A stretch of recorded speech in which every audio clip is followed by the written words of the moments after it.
আসসালামু আলাইকুম ভিউয়ার্স। আপনাদের সামনে আমি আজকে নতুন একটি সমস্যা নিয়ে হাজির হয়েছি। সমস্যাটি হচ্ছে মাইক্রোসফট অফিস অ্যাক্টিভেশন উইজার্ড। আমাদের এই সমস্যাটি দেখা দিলে আমরা এটা কিভাবে সমাধান করব, এখন আমরা সেটা দেখে নিব।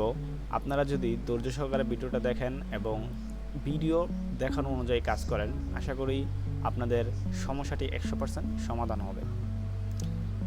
তো যখনই আমাদের এমন সমস্যা দেখা দিবে তখন আমরা কি করতে পারি সেই প্রসেসটা নিয়ে আজকে আলোচনা করব। তো আপনারা প্রথমেই এখান থেকে বের হয়ে যাবেন। এখান থেকে বের হওয়ার পরে আপনারা দিস পিসি নামক অপশনে আসবেন এবং এটাকে ওপেন করবেন।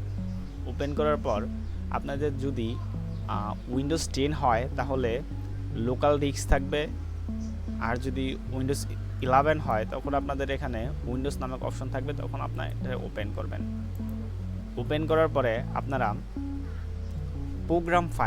প্রোগ্রাম ফাইল নামক অপশনে ক্লিক করবেন। এখানে ক্লিক করার পর আপনারা মাইক্রোসফট অফিস নামক অপশনের উপর ডাবল ক্লিক করবেন।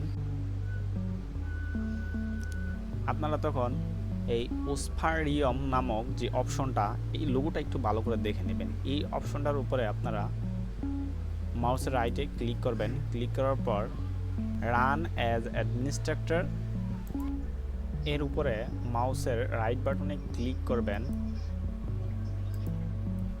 মাউসের রাইট বাটনে ক্লিক করার পর রান অ্যাজ অ্যাডমিনিস্ট্রেটর এটাকে 3বার করে রান করাবেন। এরপর আপনারা নিজেরা মাইক্রোসফটে এসে দেখেন আপনাদের মাইক্রোসফটের প্রবলেমটি সলভ হয়ে যাবে। তখন আপনারা যে নোটিফিকেশনটি শো করছিল ওটাকে ক্যান্সেল করে দেবেন। ক্যান্সেল করার পরে আপনারা একটা ডকুমেন্টস নেবেন। এখন দেখতে পাচ্ছেন আপনাদের সমস্যাটি কিন্তু সলভ হয়ে গেছে। এখন আমরা চাইলে এখানে যে কিছু লিখতে পারবো। তো আপনারা এভাবে আপনাদের সমস্যাটি সমাধান করতে পারবেন। আর ভিডিওটি যদি আপনাদের উপকার আসে থাকে অবশ্যই চ্যানেলটিকে একটি লাইক এবং সাবস্ক্রাইব করতে ভুলবেন না। ধন্যবাদ।